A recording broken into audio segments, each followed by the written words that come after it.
Halo semua, selamat datang di podcast Nandain Jumat, kisah misteri singkat di hari Jumat episode 2. Untuk teman-teman semua yang baru pertama kali datang atau mampir ke channel ini, gue ucapin selamat datang. Nah, di segmen podcast Nandain Jumat, gue akan menceritakan kisah-kisah misteri dan kisah-kisah yang di luar nalar yang dialami oleh teman-teman atau orang-orang di sekitar gue yang gue jadikan rangkuman seperti narasi.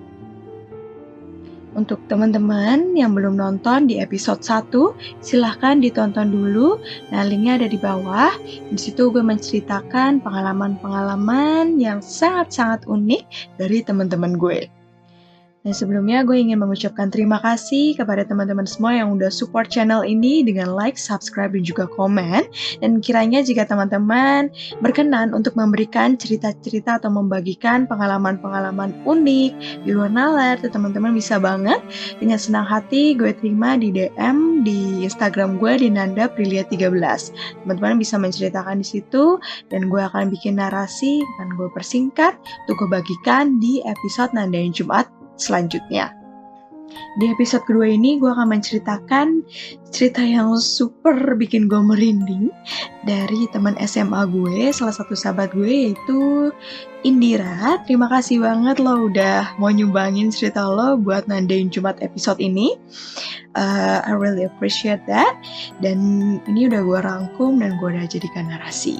Jadi tanpa berlama-lama lagi, inilah ceritanya. Jadi ceritanya temen gue ini Indira, biar mungkin lebih gampangnya kita sebut aja I gitu ya, kita singkat jadi I.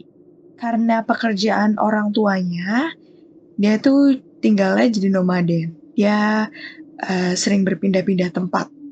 Sekolahnya juga jadi sering berpindah-pindah. Dan saat itu orang tua I dinas di Jakarta. Itu saat I masih duduk di kelas 4 SD. Nah, sehingga saat orang tuanya pindah, tentu aja I harus pindah sekolah dan pindah ke rumah baru, dan saat itu rumah barunya di daerah Cipete.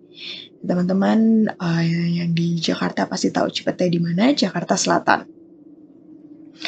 Nah, pas mau pindahan ke sana, ayah ini ditanya sama orang kantor, "Pak, mau pilih rumah yang mana?"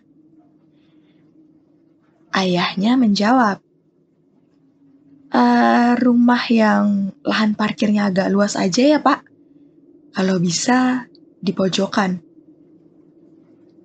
Nah, di komplek tempat I tinggal nanti nih, ada satu rumah di pojokan yang setelah ayahnya survei ke sana, rumahnya tuh luas, besar.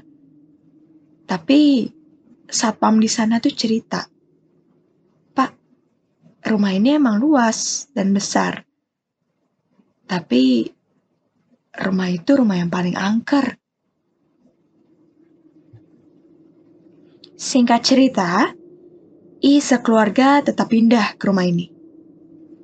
Dan memang betul tadi yang gue bilang di awal. Rumahnya tuh jauh lebih luas dibandingkan rumah-rumah dinas yang lainnya di komplek itu. Cuma tata letak ruang rumah ini tuh membuat itu kurang nyaman. Jadi, kalau teman-teman bisa bayangin ya, di rumah ini tuh ada halaman belakang yang terhubung ke dapur, ruang makan, dan tempat cuci baju.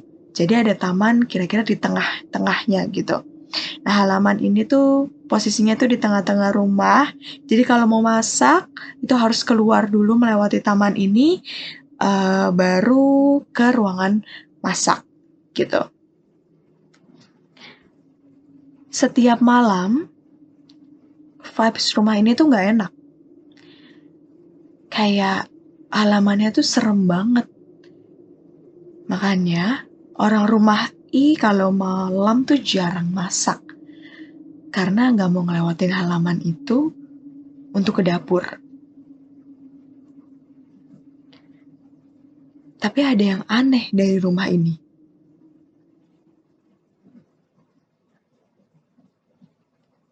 Setiap malam, dari jam 11 malam sampai jam 4 subuh, sekeluarga mendengar ada suara orang sedang menyapu. Suara ini selalu terdengar.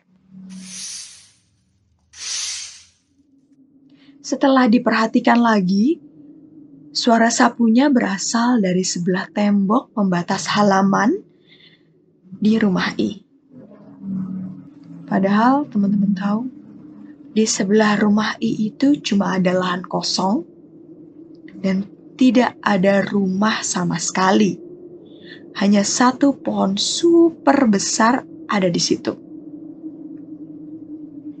Pohon besar itu kelihatan dan deket banget dengan tembok halaman rumah I.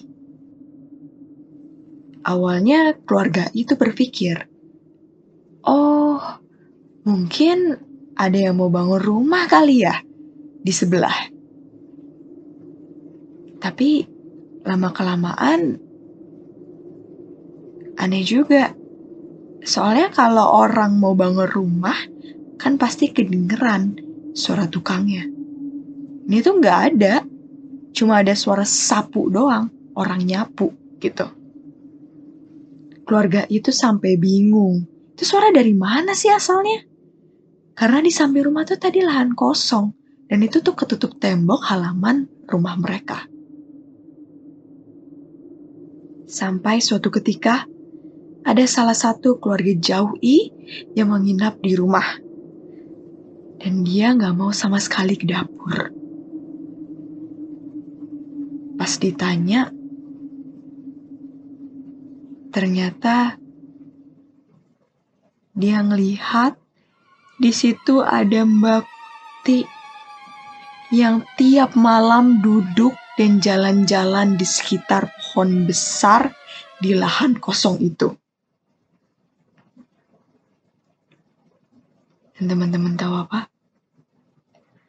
Suara nyapu yang nyaring itu, yang didengar setiap malam, itu ternyata suara rambut dari Mbak Kunti yang diseret pas dia lagi jalan di sekitar pohon. Keluarga jauh yang menginap di rumah tersebut trauma. Karena ternyata dia pernah disenyumin sama di atas pohon itu. Dan sejak itu keluarga jauh ini gak pernah mau lagi nginep di rumah itu.